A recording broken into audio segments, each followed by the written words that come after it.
સ્થાનિક સ્વરાજ્યની ચૂંટણીને લઈને અને સુરેન્દ્રનગર પોલીસ વિભાગ સતર્ક.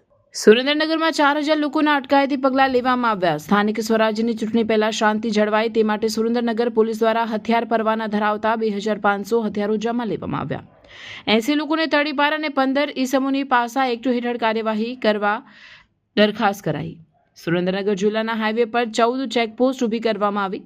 ચૂંટણી પહેલા સુરેન્દ્રનગર જિલ્લામાં આવતો 2.66 કરોડનો દારૂ ઝડપી લેવામાં આવ્યો. રિપોર્ટર દેવમ ત્રિવેદી, સુરેન્દ્રનગર.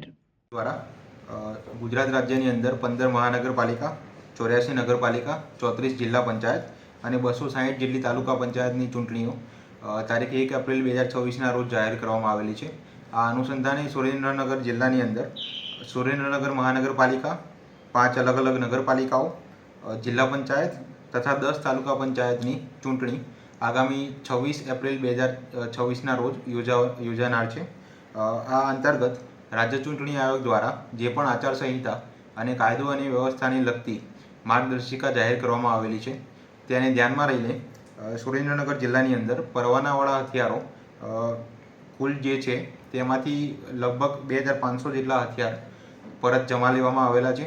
આ ઉપરાંત સંવેદનશીલ, અતિસંવેદનશીલ તથા સામાન્ય વિસ્તારમાં અલગ અલગ કુલ 4,000થી વધુ ઈસમોના અટકાયતી પગલાં પણ લેવામાં આવેલા છે.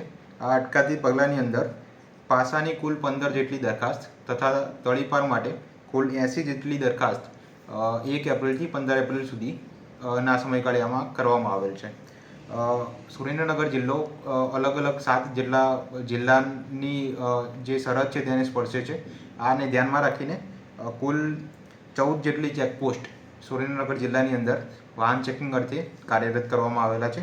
આ ઉપરાંત આ ચેકપોસ્ટ પરથી વાહન ચેકિંગ કરતાં ₹2,66,00,000નો ઇન્ડિયન મેડ ફોરેન લિકર એટલે કે ઇંગ્લિશ દારૂ અને ₹3.59 લાખનો દેશી દારૂ અત્યાર સુધીમાં જપ્ત કરવામાં આવેલા છે.